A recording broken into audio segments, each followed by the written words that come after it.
Hi everyone, welcome to achievers academy. और आज के इस वीडियो में हम देखेंगे ह्यूमन बींग्स में न्यूट्रिशन किस तरह से होता है। तो बहुत ध्यान से देखना है वीडियो, क्योंकि इसमें सारे पार्ट्स, उनमें किस तरह से जो एंजाइम्स सिक्रीट होते हैं, उनके क्या फंक्शंस होते हैं, इन सबको बहुत ध्यान से देखना। सारे स्टेप्स किस तरह से वन बाय वन इसमें होते हैं। तो चलो शुरू करते हैं video. Nutrition in human beings बहुत ही इंटरेस्टिंग है। पूरा वीडियो देखना और ध्यान से देखना, क्योंकि बहुत इम्पॉर्टेंट भी है। इंटरेस्टिंग होने के साथ साथ ये बहुत इम्पॉर्टेंट है। ये जो आपको एक फिगर दिख रही है यहाँ पर, ये जो एक 3D स्ट्रक्चर दिख रहा है, ये किसका स्ट्रक्चर है? Human digestive system. तो ये जो ह्यूमन डाइजेस्टिव सिस्टम हम देख रहे हैं, इसमें क्या सोचते हो आप? जैसा कि हमने पढ़ रखा है, हमने पहले पढ़ा था हमने, ठीक है, टिश्यूज़ ऑर्गन बनाते हैं, ऑर्गन सिस्टम बनाते हैं। हमारी बॉडी में बहुत सारे सिस्टम्स हैं, ठीक है, जिनका अपना पर्टिकुलर फंक्शन है। अब जितने भी ऑर्गन्स हैं, हर ऑर्गन तो पार्टिसिपेट करेगा न्यूट्रिशन में और डाइजेशन में। तो जो पार्टिसिपेट करेंगे ऑर्गन्स, वो हमारे पार्ट कहलाते हैं डाइजेस्टिव सिस्टम के पार्ट्स। अब होता है क्या, कई बार हम जब बच्चों से पूछते हैं कि पार्ट्स ऑफ डाइजेस्टिव सिस्टम क्या हैं, तो बच्चे शुरू कर देते हैं स्टमक से। ये गलती कभी मत करना। हमेशा याद रखो, अपने जब आप इसको देखोगे वीडियो को, आपको समझ में आएगा। और खुद से ये बहुत इंटरेस्टिंग इसलिए भी क्योंकि आप खुद में इमेजिन कर सकते हो। भाई आपने फूड लिया, वो आपने माउथ के थ्रू लिया। तो हमारे जो डाइजेस्टिव सिस्टम का फर्स्ट पार्ट क्या होता है? That is mouth. ठीक है, तो ये हमारा क्या है? माउथ। ये दिख रहा होगा यहाँ पर, राइट। अब इस माउथ से हमने क्या करते हैं? हम फूड लेते हैं। तो पहला पार्ट जो हमारे डाइजेस्टिव सिस्टम का होता है, वो होता है माउथ।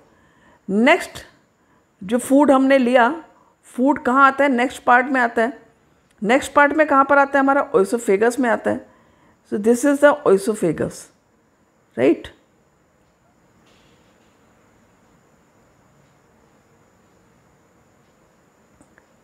नेक्स्ट ओइसोफेगस के बाद आता है हमारा स्टमक में।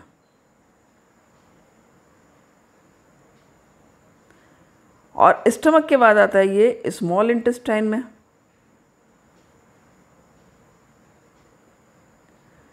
और उसके बाद आता है ये लार्ज इंटेस्टाइन में।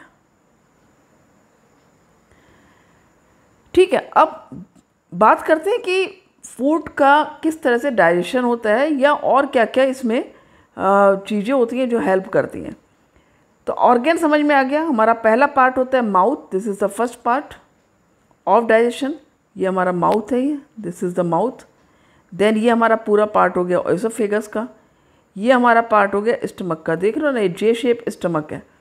फिर हमारी ये स्मॉल इंटेस्टाइन है, ठीक, कंप्लीट स्मॉल इंटेस्टाइन है, जो कि आपको कॉइल्ड स्ट्रक्चर दिख रहा है। और ये जो एक वाइट सा स्ट्रक्चर दिख रहा है, ये हमारी लार्ज इंटेस्टाइन। यहाँ से ये आया, यहाँ पर ये है रेक्टम। This is rectum. और ये हो गया आपका एनस। इसमें ये ध्यान रखने की बात है कि जैसा हमने न्यूट्रिशन के स्टेप्स पढ़े थे अमीबा में, सेम स्टेप्स होते हैं हमारी बॉडी में। तो जो स्टेप्स होते हैं उनको एक बार देखो। फर्स्ट स्टेप क्या था हमारा? That is ingestion. ठीक है, तो मैंने यहाँ से फूड लिया, या आपने यहाँ से फूड लिया माउथ में, तो यानी क्या किया हमने? इंजेशन किया। फिर उसके बाद में फूड जब स्टमक में आता है तो ये डाइजेस्ट होता है। इसको हम लिखते हैं सेकेंड। हमारा स्टेप क्या था?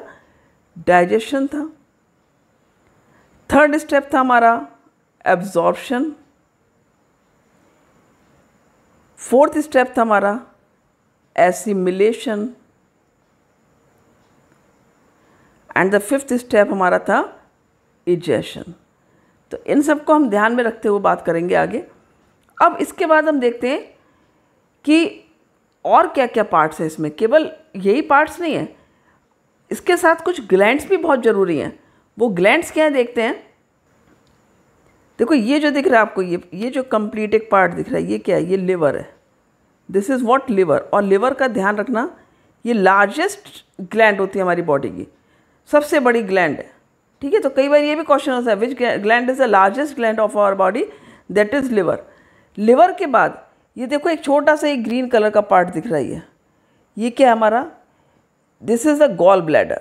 ये कई बार गॉल ब्लैडर लोगों के इसमें स्टोन्स हो जाते हैं और रिमूव कर दिया जाता है, लेकिन उसके बाद उनको बहुत प्रॉब्लम होती है डाइजेशन में। तो समझ सकते हो कि कितने इंपॉर्टेंट रोल प्ले करते हैं ये सारे ग्लैंड्स भी। गॉल ब्लैडर स्टोर करता है बाइल जूस को, जो कि आगे पढ़ोगे आप, जो लिवर सिक्रीट करता है, ठीक है। फिर यह हमारा माउथ के पास ये दिख रहा है तुम्हें एक स्ट्रक्चर, दिस वन स्ट्रक्चर, ये क्या है? ये है सलाइवरी ग्लैंड्स, ठीक है। तो ये हमारी होगी सलाइवरी ग्लैंड्स। अब यहाँ पर स्टमक के पीछे साइड में एक ये स्ट्रक्चर दिख रहा है, ये जो स्ट्रक्चर दिख रहा है, दिस इज व्हाट? पैंक्रियाज। ये कुछ इस तरह से होता है स्ट्रक्चर। देखो सपोज ये आपका स्टमक है, ठीक है, ये स्टमक आया, तो ये स्टमक के पीछे ये एक लीफ जैसा स्ट्रक्चर होता है, ये होता है pancreas. This is what? Pancreas, right. तो इस तरह से ये स्ट्रक्चर हो गया। अब एक और चीज़ जो आपको समझने की है वो क्या है कि एलिमेंट्री कैनाल आपकी कितनी बड़ी होती है। एलिमेंट्री कैनाल यदि हम पूरा कहें, ये जो ऊपर माउथ से लेकर के एनस तक, हमने देखा कि ठीक है लार्ज इंटेस्टाइन के बाद में क्या है, ये रेक्टम हो गया, फिर ये एनस हो गया, तो ये कंप्लीट हमारा जो सिस्टम है, इसको हम क्या बोलते हैं? इसको हम बोलते हैं गट बोल सकते हैं हम इसको एलिमेंट्री कैनाल भी बोल सकते हैं, ठीक है। तो हम इसको गट बोलें या एलिमेंट्री कैनाल बोलें। इसकी जो लेंथ होती है एलिमेंट्री कैनाल की, वो मालूम है कितनी होती है? वो 9 मीटर होती है। 9 मीटर की एलिमेंट्री कैनाल होती है। Can you imagine? हमारी बॉडी में 9 मीटर की एलिमेंट्री कैनाल है, और उसमें स्मॉल इंटेस्टाइन की जो लेंथ है, स्मॉल इंटेस्टाइन की लेंथ होती है 6 मीटर्स, और लार्ज इंटेस्टाइन की जो लेंथ होती है वो होती है आपकी 1.5 मीटर। तो बाकी का 1.5 अदर पार्ट्स हो जाते हैं। तो ये समझने वाली बात है कि ये 6 मीटर है और ये 1.5 मीटर है, तो हम इसको स्मॉल इंटेस्टाइन क्यों कहते हैं? देखो स्मॉल इंटेस्टाइन इसको हम इसलिए कहते हैं क्योंकि तुमने क्या देखा कि ये बहुत ही नैरो स्ट्रक्चर है। स्मॉल इंटेस्टाइन का स्ट्रक्चर कैसा है? बहुत ही नैरो स्ट्रक्चर है, जबकि जो लार्ज इंटेस्टाइन है वो देख रहे हो कितनी ब्रॉड है, ठीक है। तो ये जो एरिया है पूरा, ये आप देखो कितना ब्रॉड है, ये इट इज़ वेरी ब्रॉड, और रखने वाली बात है। अब यहाँ तक समझ में आ गया, पार्ट समझ में आ गया। अब हम एक एक करके देखते हैं। देखो इंजेक्शन में हमने क्या किया, हमने फूड लिया। जब हमने यहाँ पर फूड लिया तो फूड को हमने क्या किया, हम अपने दांतों से उसको च्यू करते हैं अच्छे से। जब च्यू करते हैं तो उसमें सलाइवा होता है। वो सलाइवा कहाँ से आता है? सलाइवा आता है आपका सलाइवरी ग्लैंड से। तो ये जो सलाइवरी ग्लैंड्स होती हैं वो सलाइवा प्रोड्यूस करती हैं। अब इस सलाइवा में ऐसा क्या होता है कि वो हमारा खाना पचा देता है। जो हमने कहा पार्शियली डाइजेशन होता है, तो वो कहाँ से होता है? क्योंकि सलाइवा जो सलाइवरी ग्लैंड से सिक्रीट हो रहा है उसमें एक एंजाइम होता है बच्चों, उसको हम बोलते हैं सलाइवरी अमाइलेज। तो वो सलाइवरी अमाइलेज जो होता है वो सलाइवा जो हमारा फूड हमने लिया उसमें जो स्टार्च होता है, देखो सारा फूड नहीं यहाँ पे डाइजेस्ट होगा, कुछ कुछ चीज़ें डाइजेशन होता जाएगा कुछ कुछ चीज़ों का। तो यहाँ पर जो हमारा स्टार्च है वो मॉल्टोज शुगर में कन्वर्ट होता है। तो कैसे होता है? तो माउथ के अंदर क्या हुआ, हमने फूड लिया, फूड को हमने च्यू किया, च्यू करने से क्या हुआ, सलाइवा जो है उससे वो रोल, जैसे रोल डाउन कहते हैं जिसको आप कहोगे कि गोले जैसा बन जाता है, होता है ना। अब वो जब इतना सॉफ्ट हो गया और सलाइवा में मिक्स हो गया, तो सलाइवा के अंदर तो भाई एक एंजाइम है। एंजाइम कौन सा है? Salivary amylase. तो ये सलाइवरी अमाइलेज कहाँ से आता है? देखो ये ग्लैंड्स हैं, ये जो सलाइवरी ग्लैंड्स हैं इनसे सलाइवरी अमाइलेज सिक्रीट होता है। ये सलाइवरी ग्लैंड्स हैं, दिस वन, ठीक है। तो यहाँ सलाइवरी ग्लैंड से सलाइवरी अमाइलेज निकलता है एंजाइम, वो एंजाइम सलाइवा में प्रेजेंट होता है, और उस सलाइवरी अमाइलेज की वजह से माउथ के अंदर, हमारे मुंह के अंदर ये क्या होता है, ये इन माउथ जो सलाइवरी अमाइलेज है उसने किसको कन्वर्ट करा? स्टार्च को कन्वर्ट कर दिया शुगर में। तो मैंने यहाँ पर एक रिएक्शन जैसी लिख दिया, इससे भी आपको याद होगा कि हो जाएगा कि ये स्टार्च जो है कन्वर्ट हो रहा है मॉल्टोज शुगर में with the help of salivary amylase. तो एक तो ये चीज़ समझ में आ गई कि सलाइवरी अमाइलेज होता है। सलाइवरी अमाइलेज से यहाँ पर माउथ के अंदर डाइजेशन बिगिन्स हो जाता है। आप लिख सकते हैं यहाँ पर, तो डाइजेशन कहाँ बिगिन हुआ? हमारा माउथ में। ठीक जाता है। देखो माउथ किससे लिंक्ड है, ओइसोफेगस से, तो माउथ से फूड कहाँ पर आएगा, ओइसोफेगस में। अब यहाँ पर क्या होता है, ओइसोफेगस और माउथ के बीच में भी एक पार्ट होता है जिसको हम बोलते हैं फेरिंग्स। तो माउथ और ओइसोफेगस के बीच में एक पार्ट होता है, फेरिंग्स होता है। फेरिंग्स हमारे विंड पाइप और फूड पाइप दोनों से अटैच होता है, ठीक है। तो इस फेरिंग से होते हुए फूड आता है ओइसोफेगस में। अब ओइसोफेगस का क्या रोल है, देखो ओइसोफेगस का कोई ऐसा रोल नहीं है कि वहाँ पर कोई डाइजेशन हो रहा है।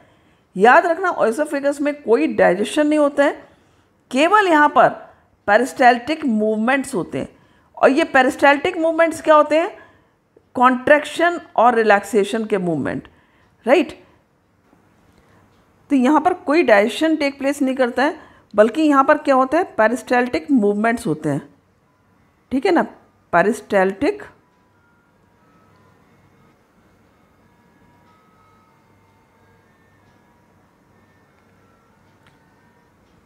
और ये जो मूवमेंट होते हैं पेरिस्टाल्टिक मूवमेंट्स, ये होते हैं आपके कॉन्ट्रैक्शन एंड रिलैक्सेशन, ठीक है। कॉन्ट्रैक्ट करना जानते हो ना, कॉन्ट्रैक्ट करना मतलब कोई चीज़, जैसे ट्यूब है, ये फूड पाइप है, एक ट्यूबुलर स्ट्रक्चर है, तो ये सिकुड़ेगा।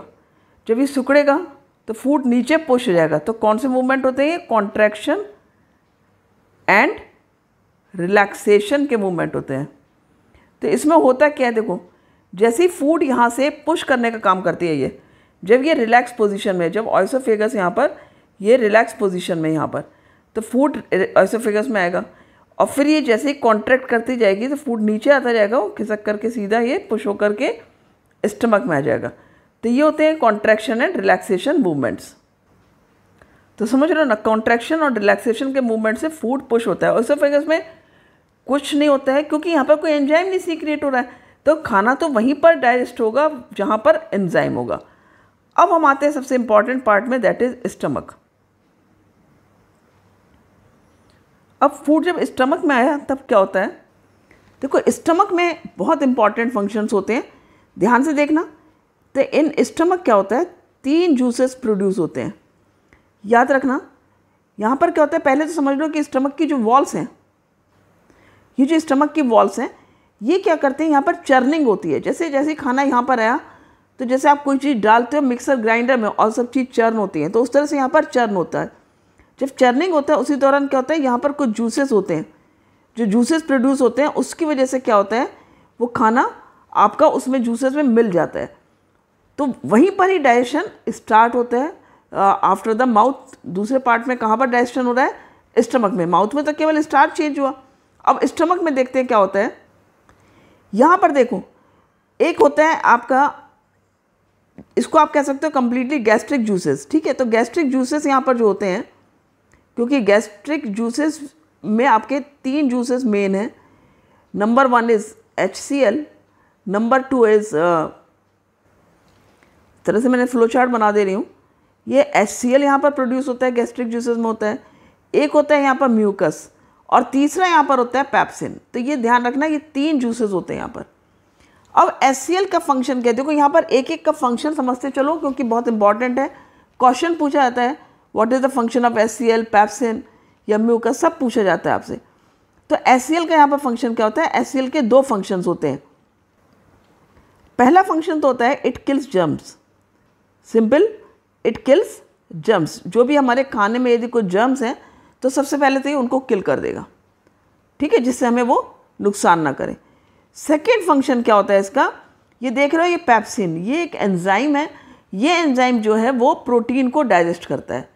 तो जब ये प्रोटीन को डाइजेस्ट करता है तो क्या होता है, यहाँ पर उसको एसिडिक मीडियम चाहिए। मीन्स जो हमने खाना खाया है उसको पहले कहते हैं ना हम कि खाना खाया है तो तुरंत पानी नहीं पीना चाहिए। तुरंत पानी क्यों नहीं पीना चाहिए, क्योंकि जो हमारे पेट में हमें एसिडिक मीडियम चाहिए। हम यदि पानी पी लेंगे तो वो मीडियम तो डाइल्यूट हो जाएगा।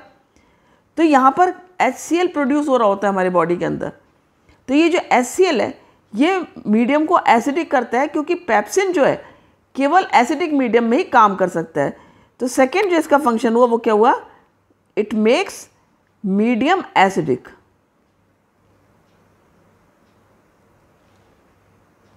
तो समझ में आ गया, HCl सबसे पहले जर्म्स को किल कर रहा है, फिर उसके बाद मीडियम को एसिडिक बना रहा है। एसिडिक क्यों बना रहा है, क्योंकि पेप्सिन काम कर पाया। अब पेप्सिन का क्या काम होता है, पेप्सिन है एक प्रोटीन को डाइजेस्ट करने वाला एंजाइम।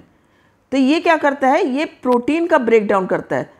तो इट ब्रेक्स प्रोटीन, ठीक है, इट ब्रेक्स डाउन प्रोटीन्स। तो ये प्रोटीन्स का ब्रेक डाउन करता है, किस में करता है, इनटू पेप्टोन्स, जो कि स्मॉल मॉलिक्यूल्स होते हैं, ठीक है, प्रोटीन का ही एक स्मॉल मॉलिक्यूल हुआ जैसे, तो पेप्टोन्स में कन्वर्ट कर देता है। तो यहाँ पर भी आप रिएक्शन फॉर्म में लिख सकते हो, आपको याद रहेगा, पेप्सिन कन्वर्ट्स इनटू पेप्टोन्स। कौन कर रहा है, दैट इज एंजाइम पेप्सिन कर रहा है, ठीक है। अब म्यूकस का क्या फंक्शन है, देखो म्यूकस का फंक्शन जो है वो भी बहुत इंपॉर्टेंट रोल प्ले करता है हमारी बॉडी में, स्टमक के अंदर, क्योंकि जो HCl है वो तो बहुत एसिडिक है, एसिड हुआ, और इस एसिड से क्या होगा, हमारे जो स्टमक की वॉल्स हैं, ये जो वॉल्स दिख रहे हैं आपको, ये वॉल्स जो है ये हार्म पहुंचाएगा इनको, वॉल्स को, यहाँ पर वुंड्स हो सकते हैं, जख्म हो सकते हैं, ठीक है।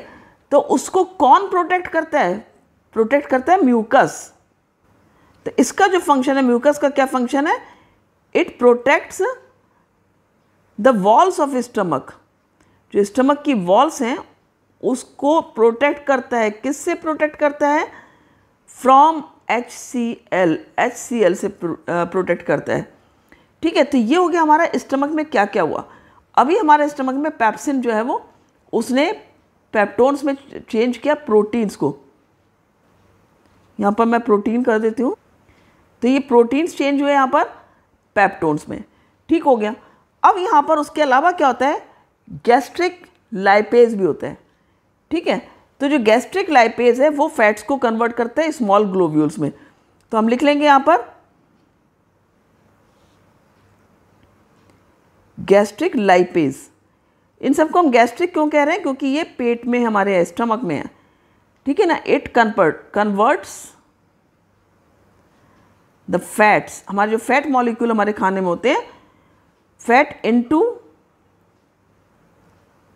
स्मॉल ग्लोब्यूल्स, छोटे छोटे पार्टिकल्स में चेंज कर देता है। अब इसके बाद क्या होता है, फूड कहाँ पर आया, देखो यहाँ पर अब फूड कहाँ पर आता है, ये हमारा फूड अब आता है स्मॉल इंटेस्टाइन में, ठीक है। यहाँ पर ये स्मॉल इंटेस्टाइन है, और ये स्मॉल इंटेस्टाइन आपकी अटैच होती है विद द स्टमक से आता है इसमें फूड, और ये जो लिवर और गॉल ब्लैडर है इसके सिक्रीशंस आते हैं, प्लस ये पैंक्रियाज। देखो लिवर ये सिचुएटेड है स्टमक के साइड में, और पैंक्रियाज जो है वो कहाँ पर है आपका, इसके नीचे होता है, बेनिथ द स्टमक होता है। तो ये इनके भी सिक्रीशंस आते हैं, पैंक्रियाज का भी स्मॉल इंटेस्टाइन में आएगा, लिवर का भी आएगा। तो स्मॉल इंटेस्टाइन में फूड आया। अब नेक्स्ट क्या है, स्मॉल इंटेस्टाइन। फूड कहाँ पर आ गया आपका, स्मॉल इंटेस्टाइन में। अब स्मॉल इंटेस्टाइन, देखो एक तो ये समझ लो स्मॉल इंटेस्टाइन के 3 पार्ट होते हैं। NCERT में नहीं दिया है, बट मैं तुमको एक आइडिया दे रही हूँ जिससे तुम्हें पता होना चाहिए। पहला पार्ट होता है इसका ड्यूडेनम, सेकेंड पार्ट होता है इसका जेजुनम, और जो थर्ड पार्ट होता है वो होता है इसका इलियम। अब याद नहीं रहेगा तो आप सिंपल स्मॉल इंटेस्टाइन लिखना, कोई इशू नहीं है, क्योंकि आपकी NCERT में नहीं दिया है, लेकिन समझने के लिए मैं बता रही हूँ तुमको, क्योंकि फर्स्ट पार्ट में जो ड्यूडेनम है वहाँ पर क्या होता है, इट रिसीव्स, तो स्मॉल इंटेस्टाइन क्या करते हैं, रिसीव करता है। क्या रिसीव करता है, secretions, receives the secretions from liver. एक तो लिवर जो सिक्रीट कर रहा है वो सिक्रीशंस लेता है, और प्लस किसके लेता है, पैंक्रियाज के। इन दोनों के सिक्रीशंस आते हैं। तो ये समझने के लिए मैंने तुम्हें बनाया है। ये समझो यहाँ पर ये जो स्टमक है, ये देख सकते हैं यहाँ पर, ये स्टमक से ओपन हुआ है, ये स्मॉल इंटेस्टाइन में आया, ये पैंक्रियाज से भी ओपन है, और ये प्लस ये लिवर से भी ओपन है, ठीक है। लिवर के अंदर ये जो स्ट्रक्चर दिख रहा है ये आपका गॉल ब्लैडर है, ये आपका पैंक्रियाज होता है। ये ध्यान रखना, पैंक्रियाज इस तरह से बेनिथ द स्टमक होता है, और ये आपका स्टमक हो गया, ठीक है। ये हो गया आपका लिवर, प्लस ये हो गया आपकी स्मॉल इंटेस्टाइन, ठीक हो गया, वेरी गुड। अब क्या हुआ, यहाँ से सिक्रीशन दिया, लिवर क्या करता है, लिवर बाइल जूस सिक्रीट करता है। बाइल जूस आता है आपका स्मॉल इंटेस्टाइन में, और जो एक्स्ट्रा वाइल जूस होता है जो यूज़ नहीं होता है वो इसमें गॉल ब्लैडर में, ये क्या है आपका गॉल ब्लैडर, इसमें स्टोर हो जाता है। ठीक है, इधर ये पैंक्रियास से भी सिक्रीशन लेता है स्मॉल इंटेस्टाइन। तो अब हम क्या देखेंगे, लिवर से क्या क्या सिक्रीशंस आते हैं। तो देखो लिवर से क्या आते हैं, bile juice, it secretes bile juice. तो ये जो बाइल जूस होता है ना, ये एल्कलाइन होता है नेचर में, और ये एल्कलाइन होने की वजह से क्या होता है, यहाँ पर इसको एल्कलाइन मीडियम दे देता है। ठीक है, जो स्मॉल इंटेस्टाइन में जो फूड आया है, क्योंकि जो फूड स्टमक से आया है वो एसिडिक आया है, तो जब ये स्मॉल इंटेस्टाइन में पहुँचेगा तो ये पैंक्रियास के जूसेस से भी रिएक्शन करना है। और यहाँ पर एक जो तुम्हें याद रखने की चीज़ है वो क्या है कि पैंक्रियास से जूसेस आएंगे वो किस नेचर के हैं, उनको एल्कलाइन मीडियम चाहिए। ठीक है, तो यहाँ पर ये सीक्रेट करता है बाइल जूस, ये एल्कलाइन मीडियम क्रिएट कर देता है। एक तो फंक्शन ये होता है इसका कि it makes the medium alkaline. तो फर्स्ट फंक्शन क्या हुआ, मेक्स द मीडियम एल्कलाइन। और ये क्यों मीडियम एल्कलाइन करता है, क्योंकि जो ट्रिप्सिन होगा वो उसको एल्कलाइन मीडियम चाहिए। यदि ट्रिप्सिन को एल्कलाइन मीडियम नहीं मिलेगा जो कि पैंक्रियास से रिलीज होता है, तो वो अपना काम नहीं कर पाएगा। तो it makes the medium alkaline to act trypsin. Trypsin again एक एंजाइम है, टू एक्ट ट्रिप्सिन प्रॉपरली। ठीक है, तो ये हो गया आपका सेकेंड फंक्शन। इसका क्या होता है, इट इमल्सिफाइज फैट्स। ठीक है, इमल्सिफाइड फैट्स, क्योंकि जो फैट है ना उसके जो बड़े बड़े मॉलिक्यूल उनको छोटे छोटे मॉलिक्यूल्स में ये ग्लोब्यूल्स बोलते हैं, उसमें ये ब्रेक डाउन कर देगा। तो ये दो फंक्शन लिवर के। मैं तुमको इसलिए इस तरह से बता रही हूँ जिससे इस तरह से आप याद करोगे तो आपको एक एक चीज़ समझ में तो आएगी, साथ में लर्न इजीली हो जाएगा। ठीक है, तो हमने देखा कि सबसे पहले इसने स्मॉल इंटेस्टाइन ने रिसीव्स किए अपने जो लिवर के जो जूसेस हैं, बाइल जूस होता है। सेकेंड ये रिसीव करता है पैंक्रियास के जूसेस। अब पैंक्रियास के जूसेस क्या है, देखो पैंक्रियास भी 3 जूसेस करता है सिक्रीट्स। ये क्या क्या होता है, पहला होता है इसका ट्रिप्सिन, समझ लो। सेकेंड होता है इसका पैंक्रिएटिक एमाइलेज, पैंक्रिएटिक एमाइलेज। एक होता है इसका पैंक्रिएटिक लाइपेज।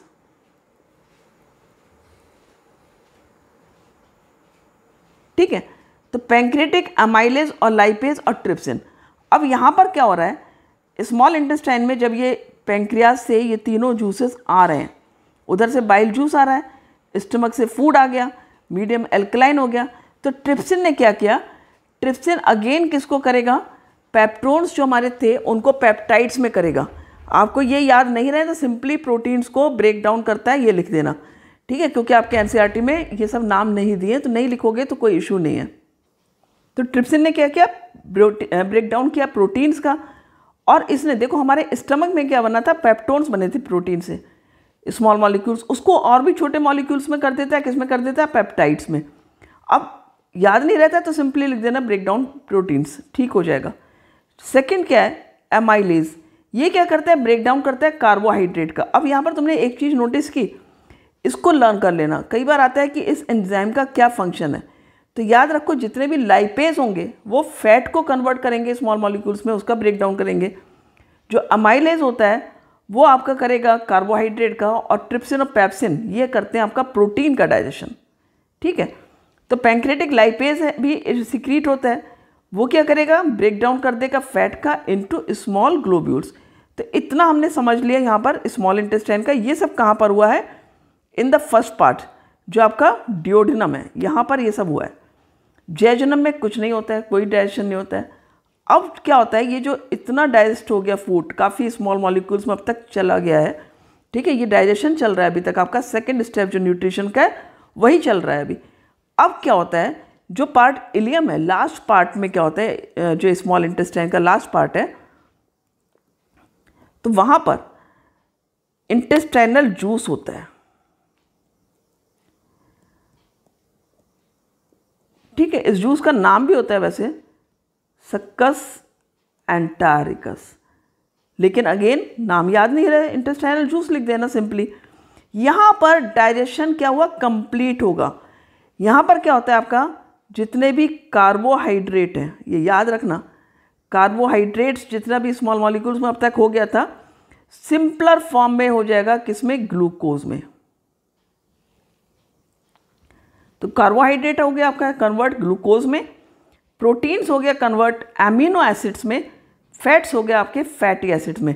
तो यहाँ पर क्या हुआ, आपका डाइजेशन कंप्लीट हो जाता है, डाइजेशन कंप्लीट सेयर, यहाँ इस जगह पर आकर के डाइजेशन कंप्लीट हो गया। ठीक हो गया। अब यहाँ पर हमने क्या देखा, अब स्मॉल इंटेस्टाइन में खाने का पूरा कंप्लीट डाइजेशन जब होता है तो यहाँ पर क्या होता है, बहुत ही फिंगर लाइक प्रोजेक्शंस होते हैं जिनको हम विलाई बोलते हैं।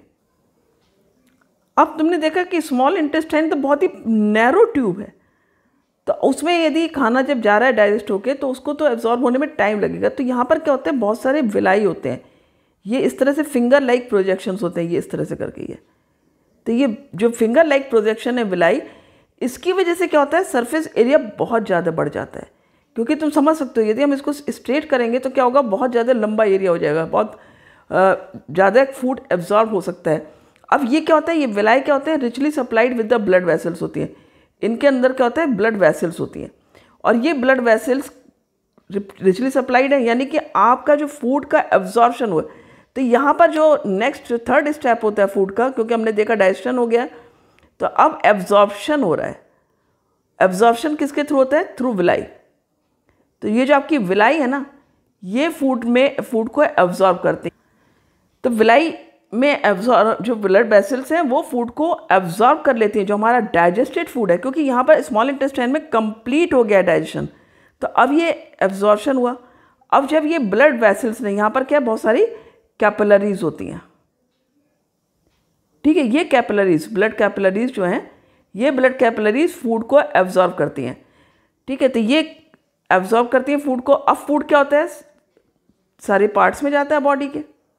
ठीक हो गया, जहाँ वहाँ गया तो क्या हुआ, एसिमिलेशन हो गया। तो उसके बाद में हमारा लास्ट स्टेप जो एसिमिलेशन है वो होता है। ठीक है, food is utilised by the body. तो यहाँ तक हमारा डाइजेशन फूड का हो गया, एब्जॉर्प्शन हो गया, एसिमिलेशन हो गया। अब हमने ये सोचना है कि जो लार्ज इंटेस्टाइन है उसका क्या पार्ट रहा, उसका तो अभी तक कोई पार्ट नहीं आया। तो भाई डाइजेशन में उसका कोई रोल नहीं है। कई बार ये भी क्वेश्चन आता है कि लार्ज इंटेस्टाइन में डाइजेशन का रोल है या नहीं है। तो लार्ज इंटेस्टाइन में डाइजेशन का कोई रोल नहीं है। जो आपका अनडाइजेस्टेड फूड होता है, ठीक है, क्योंकि जब हमने फूड खाया उसका डाइजेशन हुआ तो कुछ पार्ट रह जाता है ना, वेस्ट रह जाता है, तो वो वेस्ट कहाँ जाता है, लार्ज इंटेस्टाइन में। तो लास्ट में क्या होता है, आपका इजेशन होता है। जो लास्ट फंक्शन है वो क्या है, इजेशन है, न्यूट्रिशन का स्टेप। कहाँ पर होता है ये, large intestine, anus through anus होता है। ये किसके थ्रू होता है, ये थ्रू एनस। अब जो फूड है यहाँ पर क्या होता है, लार्ज इंटेस्टाइन में आएगा। तो लार्ज इंटेस्टाइन में जब फूड आएगा तो सबसे पहले कहाँ पर आ जाएगा, कोलोन होता है। यहाँ पर कोलोन में एक पानी एब्जॉर्ब होता है, फर्स्ट पार्ट कोलोन होता है। बाद में क्या होता है, वहाँ पर पानी एब्जॉर्ब हो गया। फिर जो सॉलिड पार्ट है, ये लार्ज इंटेस्टाइन के दो पार्ट होते हैं, एक होता है कोलोन, एक होता है आपका रेक्टम। ठीक है, तो जो फूड है वो पहले कोलोन में आएगा, कोलोन में पानी एब्जॉर्ब हो जाएगा फूड का लार्ज इंटेस्टाइन के अंदर। उसके बाद फूड आ जाएगा रेक्टम में। यहाँ पर फूड स्टोर रहेगा। कब तक स्टोर रहेगा, जब तक कि वो एनस के थ्रू बाहर ना आ जाए। ठीक है, तो जब एनस के थ्रू आप बाहर निकालते हो इसको, वही जो आप कहते हो स्टोर या मोशन, तो दैट इज अनडाइजेस्टेड फूड, जो हमारा फूड रह जाता है डाइजेशन होने से। तो देखा ये कितनी लंबी प्रोसेस है। पूरी हमारे अंदर एक ही एलिमेंट्री कैनाल है, गट है, जिसमें ये 5 स्टेप न्यूट्रिशन के होते हैं। और इसमें कौन कौन पार्टिसिपेट करता है, आपके जितने भी एंजाइम्स हैं, ठीक है, गैस्ट्रिक जूसेस हैं, ये सब पार्टिसिपेट करते हैं। इनके फंक्शन सबके याद कर लेना अच्छे से, बहुत ही इंपॉर्टेंट है। अब इसमें एक चीज़ और होती है, स्फिंक्टर मसल्स होती हैं। जैसे यहाँ पर एनस में भी स्फिंक्टर मसल्स होती हैं, प्लस यहाँ स्टमक में भी स्फिंक्टर मसल होती हैं। उसी के थ्रू फूड जो होता है स्मॉल इंटेस्टाइन में आता है। ये क्यों होती है स्फिंक्टर मसल्स, क्योंकि जब इनको, अब सपोज स्टमक में फूड है तो तुरंत तो नहीं आ जाएगा ना स्मॉल इंटेस्टाइन में, उसको पहले डाइजेस्ट होना है। यहाँ पर स्टमक में भी तो उसकी फंक्शनिंग होनी है। तो जब वो ज़रूरत है तो उस ज़रूरत मतलब डाइजेस्ट हो गया, तब वो फूड यहाँ पर स्मॉल इंटेस्टाइन में आएगा। उसी तरह रेक्टम से जो अनडाइजेस्टेड फूड एनस के थ्रू बाहर आना है, ठीक है, ये एनस है, एनस के थ्रू जो बाहर आना है फूड, तो वो ऐसा तो नहीं है कि बिना किसी कंट्रोल के बाहर आ जाएगा ना, वी कैन कंट्रोल। तो उसमें ये स्फिंक्टर मसल्स का बहुत बड़ा रोल होता है, ये बंद रहता है और जब ज़रूरत होती है, जब आप रिलीज़ करते हो वेस्ट को, उस समय जो है वो ये ओपन होता है। तो ये फंक्शन है आपका स्फिंक्टर मसल। कई बार ये भी क्वेश्चन आता है कि कहाँ पर या स्फिंक्टर मसल्स का क्या रोल है। तो ये सारी चीज़ें याद रख लेना, जितने भी पार्ट्स हैं, जो इसकी ग्लैंड्स हैं। Liver is the largest gland of our alimentary canal या ऑफ आवर बॉडी। पूरी बॉडी में जो लिवर है वो सबसे बड़ी ग्लैंड होता है, ठीक है। और फूड कहाँ पर स्टार्ट होता है digestion, that is it starts in mouth. कहाँ पर एंड होता है, स्मॉल इंटेस्टाइन में। लार्ज इंटेस्टाइन का फंक्शन है अनडाइजेस्टेड फूड को पास करना, कहाँ पर, रेक्टम तक। रेक्टम से कहाँ आता है वो, एनस में, ठीक है। स्मॉल इंटेस्टाइन से अनडाइजेस्टेड फूड लार्ज इंटेस्टाइन में आया, वहाँ पर पहले फूड का आपके वाटर एब्जॉर्ब होगा, फिर रेक्टम में आएगा, स्टोर रहेगा, फिर वो एनस के थ्रू बाहर आ जाएगा। ये आपका है complete process of human digestive system. I hope आपने एंजॉय किया होगा। और जब इस वीडियो को देखो, अपने अंदर फील करना है कि हमारे अंदर ये सारे ऑर्गन्स हैं और कैसे कैसे प्रोसेस हो रही है। और उसी तरह लर्निंग के टाइम पे भी करना, और प्लस ये डायग्राम अच्छे से लर्न कर लेना, ठीक है, इसकी प्रैक्टिस कर लेना। ये सारे डायग्राम्स बहुत इंपॉर्टेंट हैं आपके। So thank you for watching the video.